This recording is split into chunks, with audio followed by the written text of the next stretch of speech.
Hello, today I thought we'd have a go at making cheese. This is something that the kids can do with a bit of supervision, and it's something that I actually teach when I go into schools. So, you don't need very many ingredients, and all we're going to be using is a 2 litre of full fat milk, and it's really important, and I'll explain why later.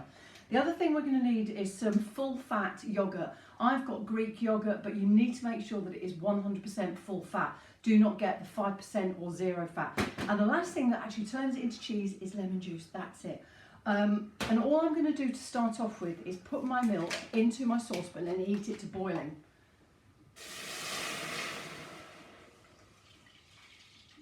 And you must make sure that this comes up to boiling.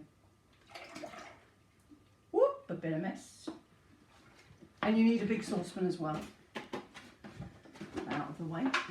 And when that comes up to boiling, then we're going to add the yoghurt, but I need to wait for it to come up to boiling first.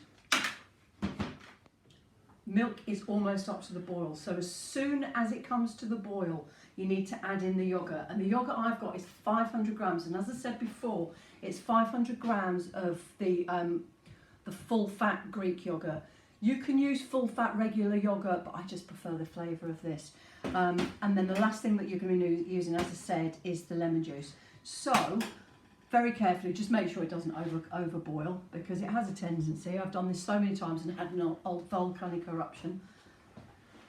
There we go, that's up to the boil. Turn my cooker off.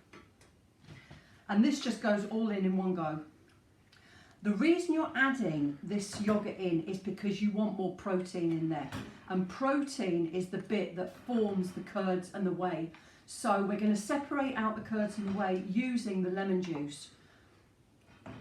And it will look disgusting, honestly. You think, oh my God, I wouldn't want to eat that. But there's a couple of ways of making yoghurt, of making cheese. And that is using something like lemon juice or vinegar, or you use something commercial. Initially, it would have been with rennet, and you can see it automatically starts to curdle. So I'm going to put in about 6 tablespoons. 1, 2, 3, 4, 5, and 6.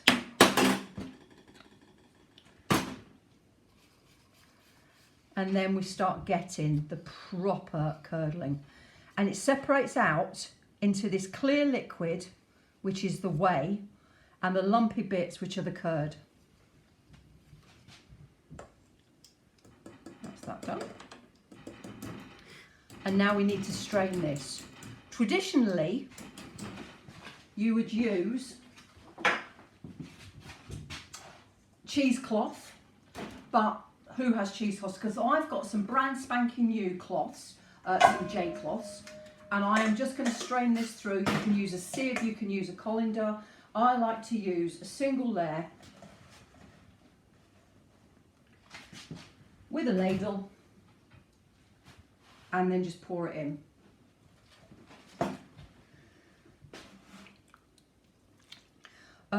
If you'd have used commercial rennet or natural rennet, which comes from the stomach of a sheep or a calf, then you could actually drink the whey. But because this is basically lemon water, you can't really drink it. So I really wouldn't bother. And this makes the most simple of cheese. And this is what would have been eaten right from the beginning of time. And the Roman soldiers used to make this a lot. Fresh milk, some lemon juice, simple cheese. Because who has the benefit of a sheep following along with you on your march? Pour that very carefully through the sieve.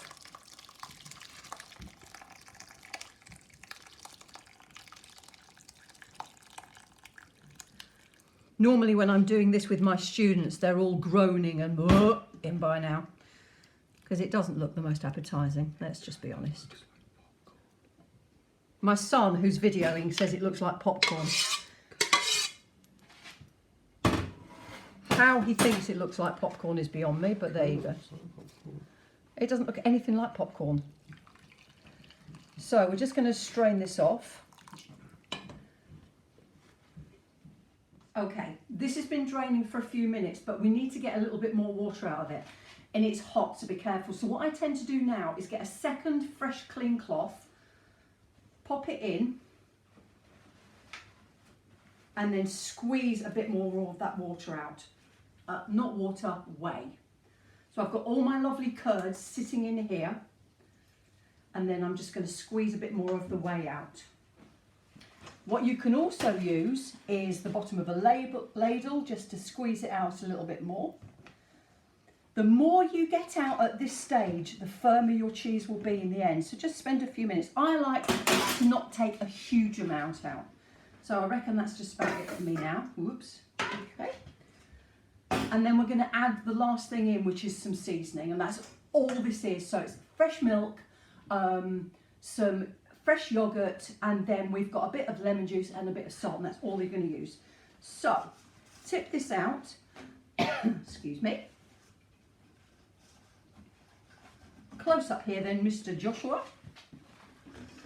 So it looks like this, and you could leave it completely like this at this stage, but I like to just add a little bit of seasoning in here. And then afterwards I'm going to explain how the Romans would have eaten this, and there was two ways. So put some salt in. I'm using Himalayan sea salt because I love it. And it's actually quite a lot because it will suck up all this gorgeous flavour. Give it a little mix.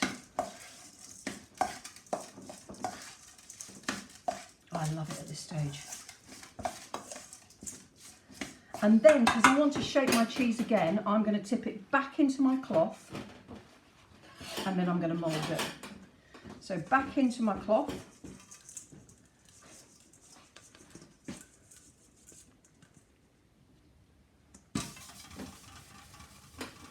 Bring all my corners back up again. And I'm just going to squeeze it and make it firm. Okay, nice shape. And all I'm going to do now is pop this into the fridge for about an hour until it's completely set. Once it's cold, it's ready to go. And then I'm going to show you how to make a really, really simple bread that would have been eaten by the soldiers as they were tramping along on their march. So come back for the next bit and I'll show you how to make the simplest bread using flour, a bit more yogurt and salt, and that's it. You don't need anything else, nothing special equipment wise either. So come back for the next bit and I'll show you how to make some beautiful flatbread to eat with your cheese and how it would have been eaten, and I'll see you soon.